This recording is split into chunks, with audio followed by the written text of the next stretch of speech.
Hello everyone, my name is Kurt and you're watching Kurt Plays the Sax. I'm gonna have to apologize for my last video. It was a long time from making that video to, and you guys already know that this is like basically unedited. So I'm not that good at fixing the video, cutting, clipping, pasting, taking out, and all that jazz. All that fun stuff. All the parts that take longer than the process of making the videos. From the last video to the previous video was quite a long time. And I had gotten out of practice, and I'm still kind of out of practice. This is my second video since I moved to my new apartment, to my new place.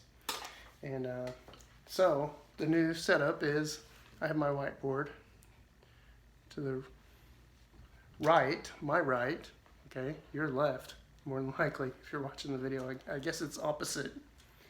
And then the YouTube, I watch a lot of movies and TV shows and stuff on YouTube. Now they have YouTube TV. I should try that out because there would be a lot more options. Like, I don't know, ESPN, different actual TV channels that I could choose from. Live, I guess it would be like streaming in a way, essentially, because it's on the internet. So my TV's to my left, but if I'm facing you, then it's going to be straight behind me. I guess it's to your right. So today we're just gonna simply play Because He Lives.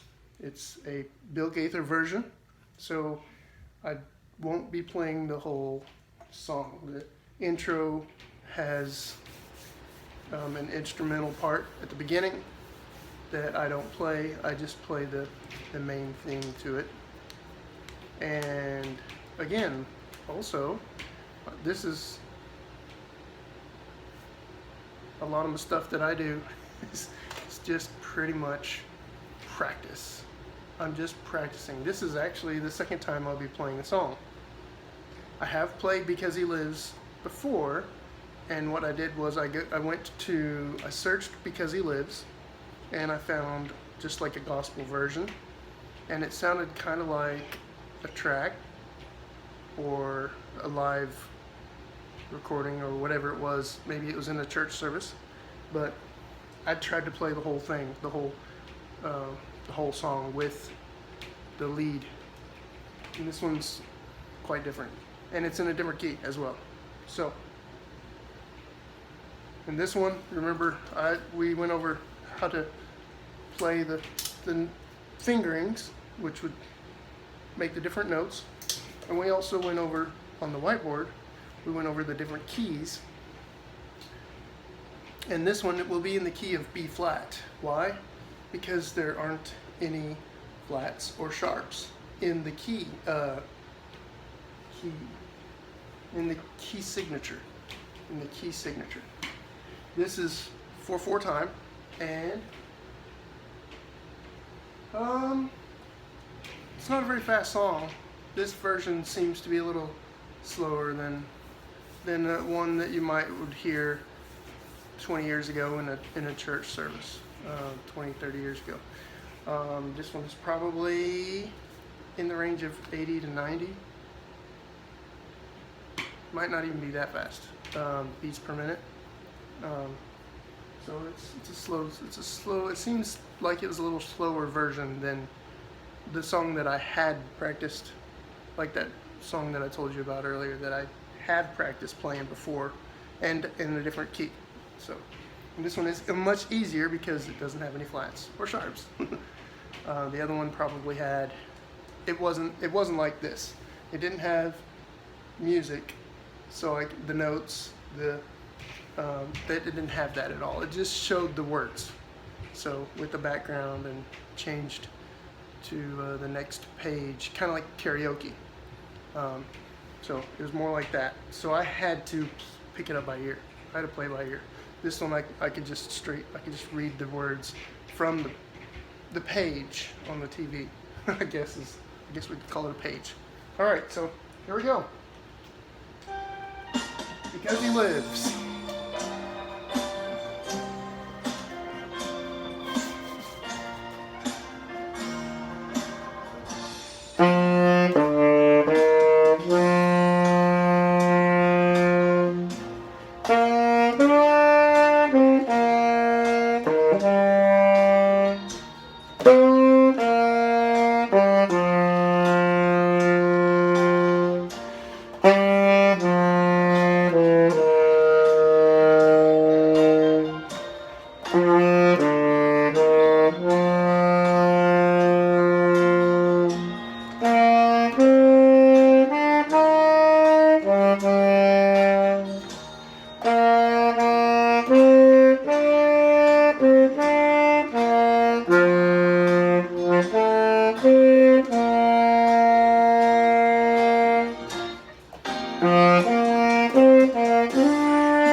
Pause.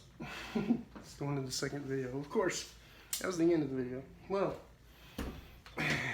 and as you can tell, that was the second time I played it. I did make mistakes, and That's okay.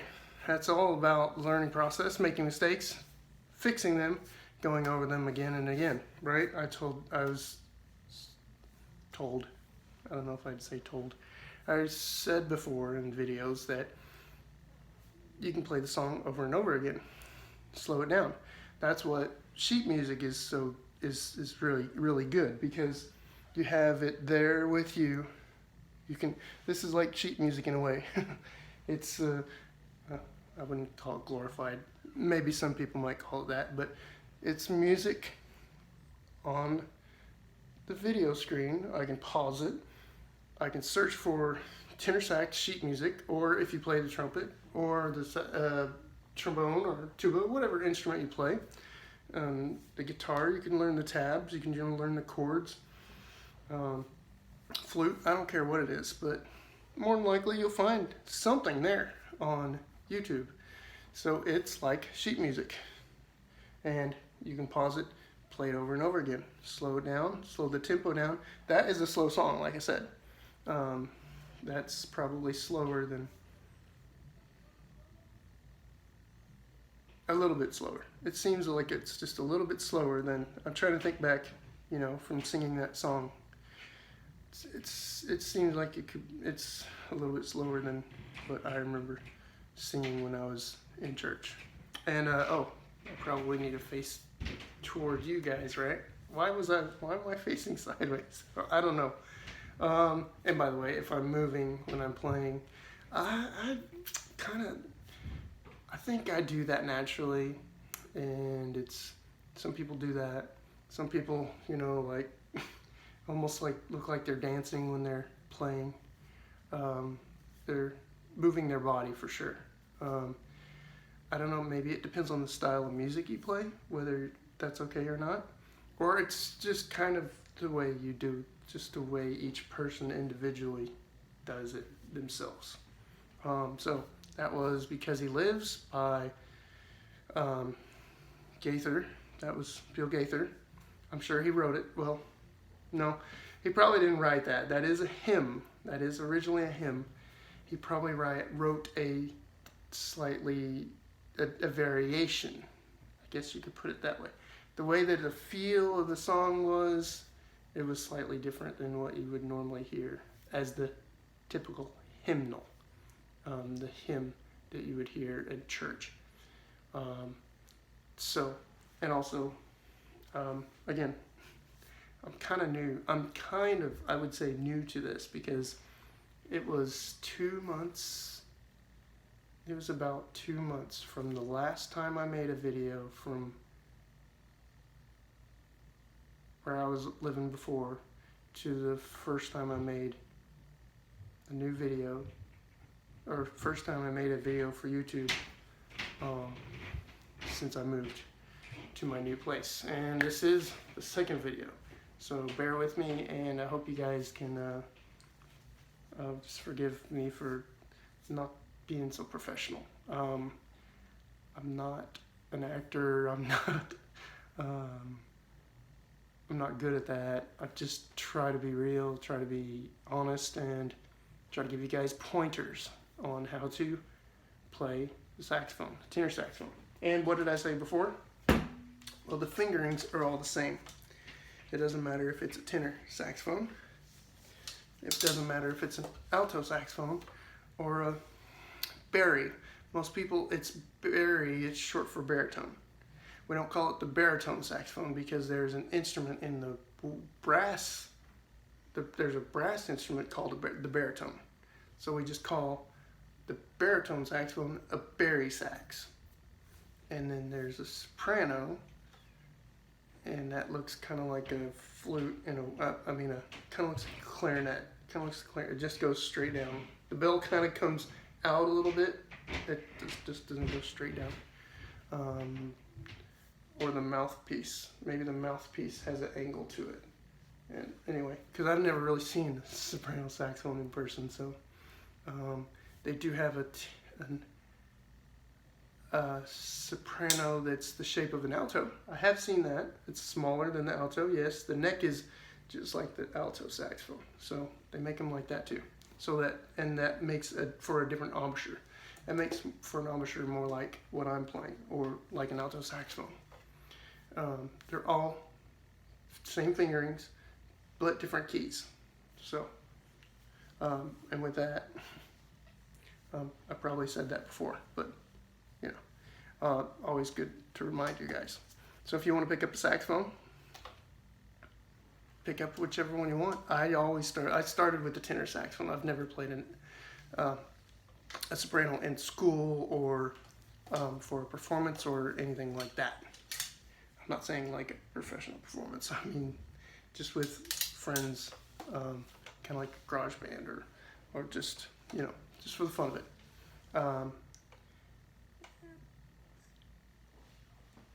Well, I really need to practice. I need to go back to practicing. I hope you guys have enjoyed it. I hope you guys subscribe and like the video and tell your friends, neighbors, and coworkers and friends. Did I say friends twice? I guess I did. See you guys later. Bye.